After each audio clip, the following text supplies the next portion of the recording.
स्वागत है आपको एक बार फिर से मेरे YouTube चैनल पर।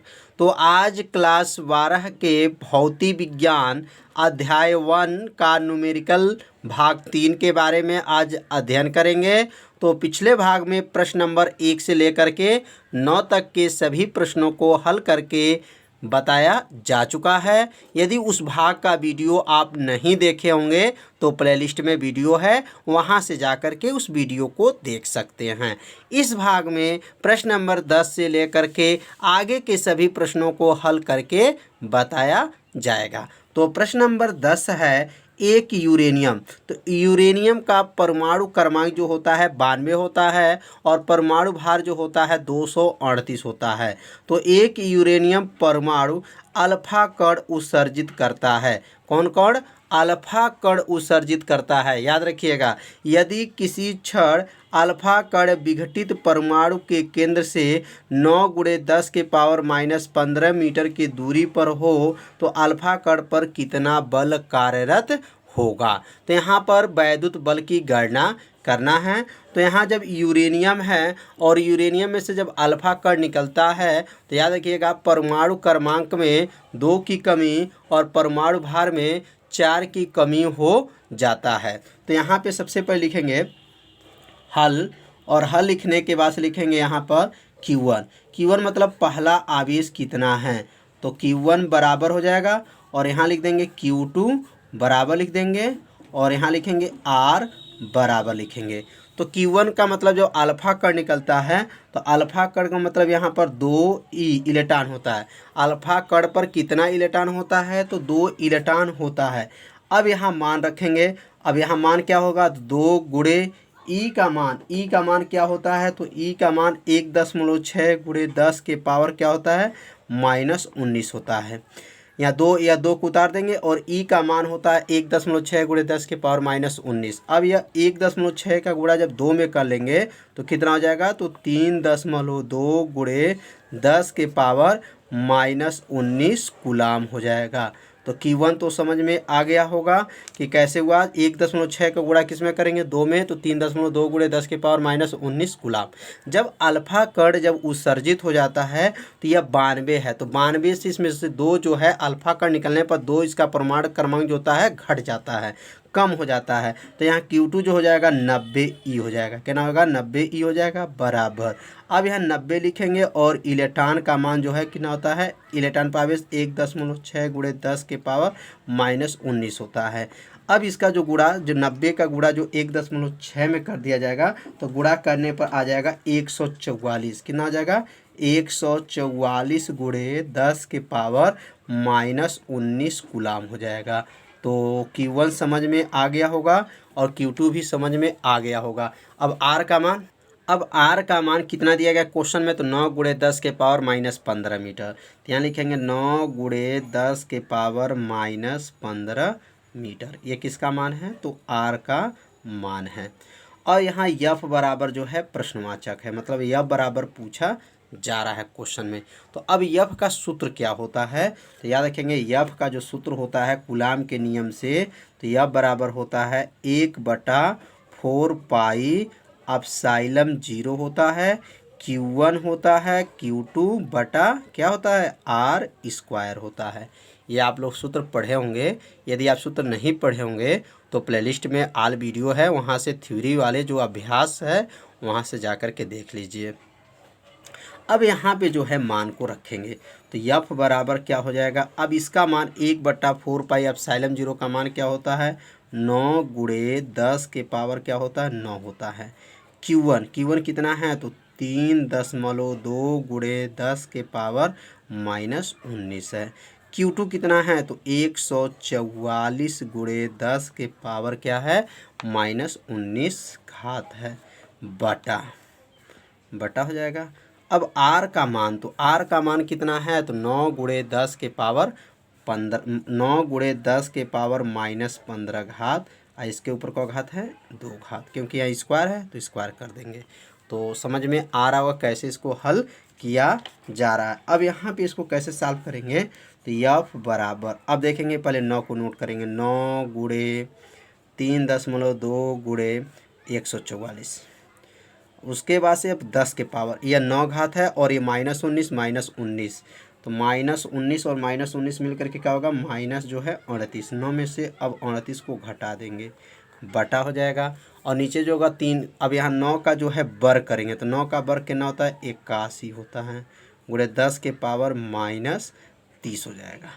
15 में 2 का गुणा करेंगे, 15 दूना 30 हो जाएगा। तो यफ बराबर क्या हो जाएगा, तो यफ बराबर होगा, अब यह 9 से जो 81 को क्या करेंगे, काट देंगे। 9 से 81 कटेगा, कितने बार में जाएगा, 9 बार में। अब ऊपर क्या बचेगा, तो 3.2 144 गुणे 10 के पावर 9 में से 38 घटा देंगे तो ये बचेगा -29 बटा में नीचे क्या बचा है, 9 बचा है। 9 गुणे 10 के पावर क्या, -30। ये -30 अगर ऊपर भेज दें तो एक हाथ क्या हो जाएगा, +30 हो जाएगा। ये -30 ऊपर चला गया, +30 हो जाएगा। तो यफ बराबर क्या हो जाएगा, अब यहाँ पे लिखेंगे 3.2 गुणे 144 गुणे 10 के पावर, अब 30 में से 29 घटा देंगे, 10 के पावर क्या होगा, 1, यहाँ पावर 1 है, बटा क्या है, 9।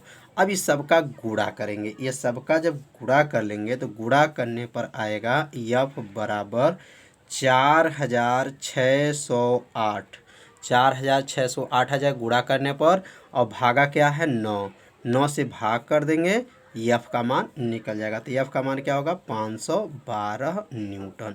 तो समझ में आ गया होगा कैसे इसको सॉल्व किया गया। यही जो है, जो यफ का नाम मान निकला है, यही क्या हमारा क्या हो जाएगा, वैद्युत बल हो जाएगा, और यही हमारा क्या हो जाएगा, आंसर हो जाएगा। तो समझ में आ गया हो कैसे इसको सॉल्व किया गया है। आप लोग भी इसे सॉल्व करना सीख लीजिए और अच्छे से अपने कॉपी में इसको क्या कीजिए, तैयार भी करते चलिए। तो अब हम लोग सीखेंगे प्रश्न नंबर 11।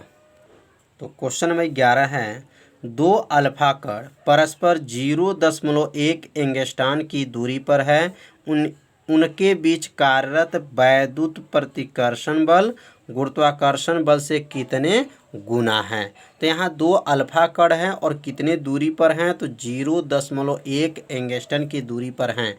तो यहाँ दो अल्फा कण है, तो इसमें पहला अल्फा कण पर आवेश कितना होगा और दूसरे अल्फा कण पर भी कितना आवेश होगा, और आर का मान कितना दिया गया, ये 3 मान जो है पहले नोट करेंगे। तो यहाँ जो है Q1 जो कितना होगा, तो अल्फा कण पर आवेश कितना होता है, तो 3.2 गुणे 10 के पावर क्या होता है, -19 कूलाम होता है। तो अल्फा कण पर, तो यह 2 अल्फा कण है, तो इसलिए दूसरा का अल्फा कण पर भी उतना ही जो है कूलाम आवेश होगा। तो Q1 और Q2 का मान जो है इसमें क्या रहेगा, बराबर होगा। R का मान क्या है, तो 0.1 एंगस्ट्रॉन दिया गया है। एंगस्ट्रॉन को बदल देंगे तो R बराबर 0.1 एंगस्ट्रॉन में क्या होता है, 10 के पावर -10 घात होता है, और यहाँ लिखेंगे मीटर होगा। तो समझ में आ रहा होगा आपका Q1 Q2 और R का मान। अब यहाँ लिखा गया है कि वैद्युत प्रतिकर्षण बल, तो वैद्युत प्रतिकर्षण मतलब कूलाम का नियम है, और एक गुरुत्वाकर्षण बल यह न्यूटन का नियम है।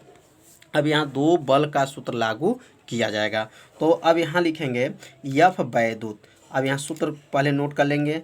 तो यफ वैद्युत का सूत्र क्या होगा, यफ वैद्युत मतलब कूलाम का नियम से सूत्र क्या बना था, तो 1/4 पाई एप्सिलॉन 0, और यहाँ क्या था, Q1 था, Q2 था, बटा क्या था, R² था। तो अब यहाँ पे जो है 1/4 पाई एप्सिलॉन 0 का मान हमें मालूम है। अब इसका मान पहले भर लेंगे, तो यफ, और यहाँ लिखेंगे वैद्युत, यफ वैद्युत बराबर, इसका मान होता है 9 गुणे 10 के पावर 9 Q1 Q2 बटा R²। अब यह बन जाएगा समीकरण नंबर 1। तो समीकरण 1 समझ में आ गया होगा। अब हम लिखेंगे यफ जो है गुरुत्वाकर्षण बल के द्वारा है। तो अब यहाँ लिख देंगे यफ गुरुत्वाकर्षण। तो यफ जो गुरुत्वाकर्षण है, यह आप लोग फर्स्ट ईयर में पढ़े होंगे। गुरुत्वाकर्षण में न्यूटन का गुरुत्वाकर्षण नियम क्या सूत्र होता है, तो G(m1 m2) बटा क्या होता है, R² होता है। अब यहाँ G का मान हमें मालूम है, क्योंकि क्लास 11 में आप लोग पढ़े होंगे G का मान। तो यफ गुरुत्वाकर्षण हो जाएगा, और G का मान होता है 6.7 गुणे 10 के पावर -11 m1 m2 बटा का हो गया आर स्क्वायर। यह बन गया समीकरण नंबर 2। अब समीकरण 1 और समीकरण 2 से क्या कर देंगे, भाग कर देंगे। अब भाग दे करके मान को भर देंगे और उसको हल कर देंगे, आंसर हो जाएगा। तो अब यहाँ लिखेंगे समीकरण 1 भागा समीकरण 2 से, मतलब समीकरण 1 में समीकरण 2 से क्या कर देंगे, भाग करेंगे। तो समीकरण 1 क्या है, तो यफ वैद्युत बटा यफ गुरुत्वाकर्षण बराबर हो जाएगा। तो यफ वैद्युत और यफ गुरुत्वाकर्षण, तो यफ वैद्युत का मान क्या था, 9 गुणे 10 के पावर 9 Q1 था, Q2 था, बटा क्या था, आर स्क्वायर था, बटा और यहाँ मान क्या है, तो 6.7 गुणे 10 के पावर -11 M1 M2 बटा क्या है, आर स्क्वायर है। अब यह आर स्क्वायर से आर स्क्वायर को काट देंगे। तो अब यहाँ नीचे क्या नोट हो जाएगा, तो अब यहाँ नीचे नोट करेंगे 9 गुणे 10 के पावर 9 Q1 Q2 बटा 6.7 गुणे 10 के पावर -11 M1 M2। तो आर स्क्वायर से आर स्क्वायर जब कट जाएगा तो शेष जो मान बचेगा इसको नीचे क्या कर लेंगे, नोट कर लेंगे और यहाँ से इसको यहाँ लिख देंगे यफ वैद्युत और यफ जो है गुरुत्वाकर्षण। अब इसमें मान को रखेंगे। तो यह Q1 का मान तो निकल चुका है, क्योंकि अल्फा कण पर आवेश क्या होता है, तो 3.2 गुणे 10 के पावर -19 होता है। Q2 का मान और यम का नाम क्या है, तो यम का नाम होगा द्रव्यमान नाम है। तो अल्फा कण का द्रव्यमान यहाँ नोट कर लेंगे 6.6 गुणे 10 के पावर -27 kg होता है। और यहाँ पे मान और यहाँ पे मान रख करके इसको सॉल्व करेंगे। तो अब अगला लाइन जो हमारा होगा, यफ वैद्युत बराबर यफ वैद्युत बटा यफ गुरुत्वाकर्षण बराबर हो जाएगा 9 गुणे 10 के पावर 9। Q1 का मान क्या है, तो 3.2 गुणे 10 के पावर -19। Q2 का मान है तो 3.2 गुणे 10 के पावर -19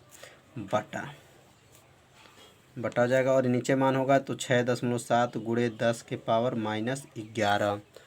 और यमोन का मान क्या होता है, तो यमोन का मान 6.6 गुणे 10 के पावर -27 और यहाँ तो 6.6 गुणे 10 के पावर -27। ये 2 बार क्यों लिखें, क्योंकि यमोन M2 है। तो आवेश को भी 2 बार लिखा गया है और यहाँ पे जो है द्रव्यमान का मान भी क्या लिखा गया है, 2 बार लिखा गया है। अब इसको सॉल्व कैसे करेंगे, अब इसको समझेंगे सॉल्व कैसे किया जाएगा। तो सबसे पहले जो है घात वाले को पहले नोट कर लेंगे। ये 10 के पावर 9 है, 19 एक पास करेंगे और अंक वाला जो देख रहे हैं एक पास कर लेंगे।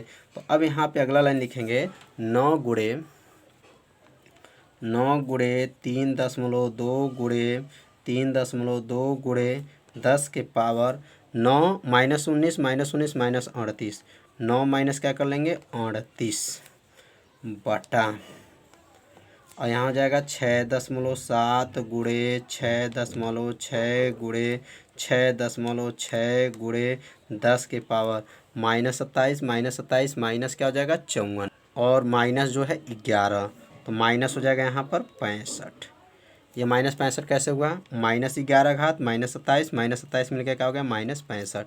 अब 9 में से 38 घटा देंगे तो यह हो जाएगा 29 -29 और यह 65 ऊपर चला जाएगा। और यहाँ का देखेंगे दशमलव, यहाँ का दशमलव एक स्थान है, यहाँ पर भी एक स्थान है, यहाँ पर भी एक स्थान है और यहाँ पर भी एक स्थान पे है। तो अब 9 में से जब 38 घटा देंगे तो कितना घात हो जाएगा, -29 घात हो जाएगा। तो अब यहाँ पर लिखेंगे 10 के पावर क्या हो गया -29 घात हो गया और नीचे का जितने भी मान थे नीचे नोट कर लेंगे। -65 घात अब ऊपर चला जाएगा तो -65 जब ऊपर जाएगा तो क्या हो जाएगा +65 घात हो जाएगा। अब यहाँ पे अगला लाइन लिखेंगे। अब 9 का गुणा जो 32 में, अब 32 का गुणा जो जिसमें आ जाएगा फिर पुनः 32 में गुणा करेंगे तो गुणा करने पर आ जाएगा आपका 92 16 गुणे 10 के पावर 65 में से जब 29 को घटा देंगे तो कितना हो जाएगा 36 घात बटा और इस तीनों का इसका जब गुणा करेंगे तो तीनों को गुणा करने पर आ जाएगा 29 18 5.2 इसका गुणा करके आप लोग चेक कर लीजिएगा, इसका तीनों का गुणा हुआ है और ऊपर ये तीनों का गुणा हुआ है। अब यहाँ दशमलव हटाएंगे तो यहाँ दशमलव एक स्थान है, अगर इसको दशमलव हटाएंगे तो 10 से ऊपर नीचे क्या कर सकते हैं, गुणा कर सकते हैं। तो यहाँ जाएगा 92, 16 था, अब एक 10 हो जाएगा, इसमें एक 0 बढ़ जाएगा और इसका नीचे का दशमलव का आ जाएगा, हट जाएगा। 29, 185.2 था, तो अब दशमलव जो है ख़त्म हो गया। अब गुणे क्या है, तो गुणे 10 के पावर क्या है, 10 के पावर 36 है। अब यहाँ पे जो है भाग देंगे। अब इसे जब भाग देंगे तो यह जो संख्या कम है तो एक 0 इसको और दे देगा। जब एक 0 इसको दे देगा तो 92, 160 था, तो अब ये 0 हो जाएगा, एक बेसी हो जाएगा। अब गुणे क्या हो जाएगा, 29, 18, 52 गुणे 10 के पावर क्या हो गया, 35। अब इसे जब भाग कर देंगे तो जितना आंसर आएगा वही क्या हो जाएगा, इसका आंसर हो जाएगा। तो भाग देने पर इसका आंसर आ जाएगा 3.158 लगभग में आ जाएगा, 10 के पावर क्या होगा, 35। यही क्या हो जाएगा, इस क्वेश्चन का क्या हो गया, आंसर हो गया। तो इसे अपने कॉपी में जब एक बार हल करेंगे तो आपको पूरा समझ में क्या हो जाएगा, आ जाएगा। तो आज जो है प्रश्न नंबर 10 और प्रश्न नंबर 11 आपको अच्छे से समझ में आ गया होगा। अब हम लोग सीखेंगे प्रश्न नंबर 12। तो 12 क्वेश्चन सीखने से पहले ध्यान दीजिए, जो भी क्वेश्चन को बताया जा रहा है आप अपने कॉपी में से नोट कीजिए, हल कीजिए, और जहाँ भी अगर आपको दिक्कत होता है वहाँ तुरंत क्या कीजिए, कमेंट कीजिए। और गुणा जो भाग है थोड़ा आप लोग भी अपने कॉपी पे गुणा भाग करके चेक कर लीजिएगा। जो भी आंसर में अगर कोई दिक्कत होता है तो आप लोग ज़रूर कमेंट कीजिए। तो आज जो है प्रश्न नंबर 10 और 11 को ही बताया जाएगा और कल जो है प्रश्न नंबर 12 से लेकर के आगे के सभी प्रश्नों को हल करके बताया जाएगा। आज के वीडियो इतना ही, कल मिलते हैं शाम को 6 बजे, तब तक के लिए नमस्कार।